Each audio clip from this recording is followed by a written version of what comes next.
বন্ধুরা দেখুন আমার বাড়ির ফুল গাছ, কত ফুল।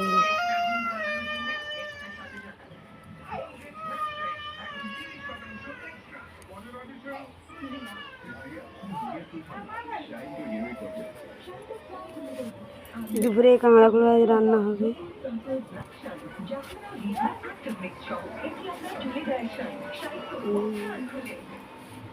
ফুলে ফুলে জীবন ভরা।